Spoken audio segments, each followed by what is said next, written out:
Hey everybody, this is Austin again with NX Gaming. Here we go. We got a Dominaria Remastered collector booster to dive into today. If I can get this packaging open. All right.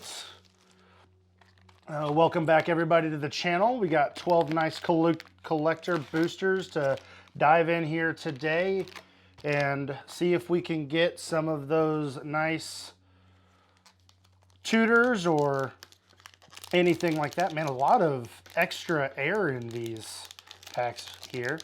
But coming up on Phyrexia, All Will Be One, and then Phyrexia March of the Machines, starting off with a Sulfuric Vortex, a nice retro Urza's Incubator, there, a foil Test of Endurance, Ty, just stop this one. It was at this time he realized he messed up. All right, pack two, here we go, after I figured out my rare strategy here. All right, so back to what I was saying. We're getting into Phyrexia. All will be one, a retro or a borderless Maze of Ith here. Borderless Worldly Tutor, Chainer, Sling Gang for the normal foil, Undead Mind Stone, Foil Mountain, Call of the Herd, Undying Rage.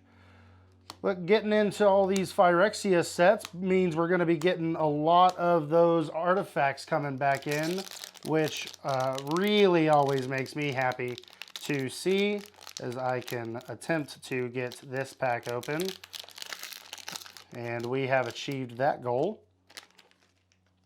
And a borderless foil Sling Gang Lieutenant here with a borderless Enlightened Tutor, retro Lotus Bloom, and a foil Nantuko Shade.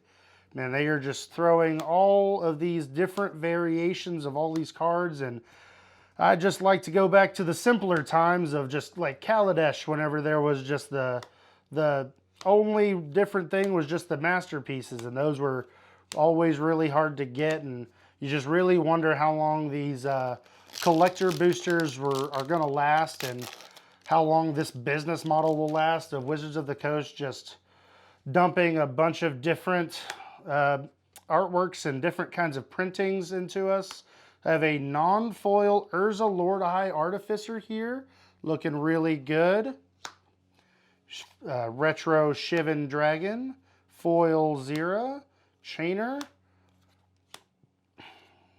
Urza's really good, obviously in the modern, but I think more probably of a menace in the Commander format, where you just get to combo it with cards like Winter Orb and just really allow people to, you know, not have much fun in the game, as people like to say about it. Got a borderless Dark Depths. It is just kind of blue. I wish Merit Lage sitting down in there was a little bit more forward in that artwork there. All right, a Urza's Blueprints, a retro foil counter spell that looks beautiful.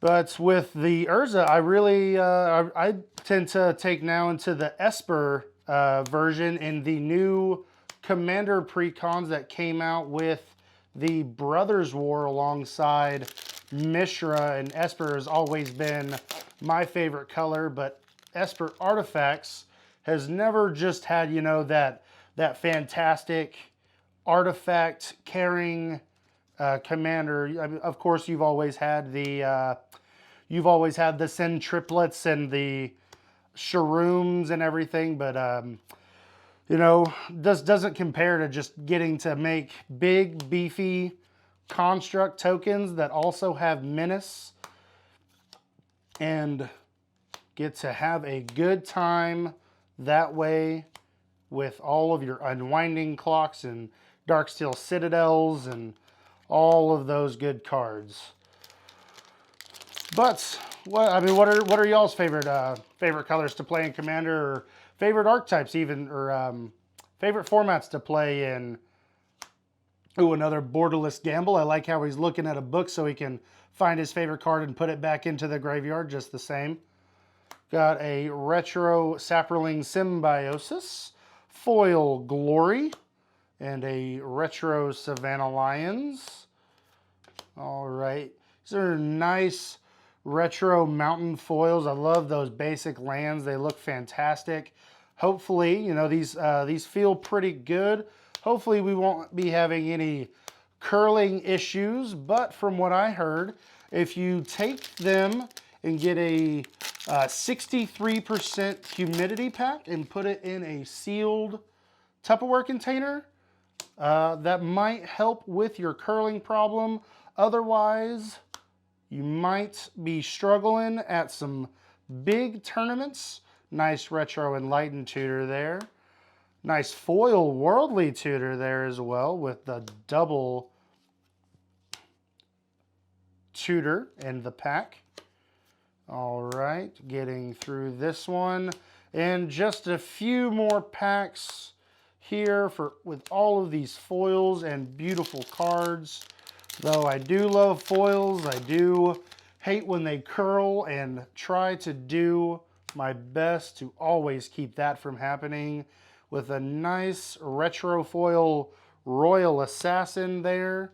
A borderless Last Chance looking beautiful.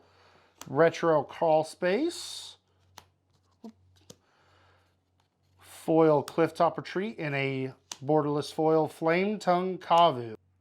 Hey guys, before we get into this next pack, don't forget you can go over to nx.games and use promo code NX5 for 5% off your order. Don't forget to subscribe, like, comment for the YouTube algorithm. Now let's see if we can get this Force of Will. Whoa, here we go. Got a nice borderless foil Yawgmoth. Looks really good with the Urza sitting right below that. Jester's Cap borderless. Arcades Sabbath to the throwback original Elder Dragon. Got a foil Crawl Space. Borderless foil Nature's Lore. It's really nice to see this new artwork sometimes with this retro artwork there. Looks beautiful. Always been a fan of those retro artworks. Personally, I wish we would just go back to seeing all the mud cards again. The mud cards is the way artifacts should look. You're gonna have to change my mind in the comments below on that one. And a nice borderless foil Worldly tutor here. Oh, with a fantastic borderless Force of Will. Man, that looks fantastic. All right, into a retro Kamal. Foil Savine's Reclamation. And getting through the commons and uncommons here. Just one more pack to go, ladies and gentlemen. And we will be wrapping it up. See if we can hit something big in the close. A retro foil Gamble with a borderless Legacy weapon and a retro Jester's Cap with a nice reprint of Hunting Grounds. That has also been a while since it's had a nice reprint. Well, all right there, ladies and gentlemen, and that's it for today's video as we finish up these commons and uncommons. Thank you guys for watching. This has been Austin with NX Gaming.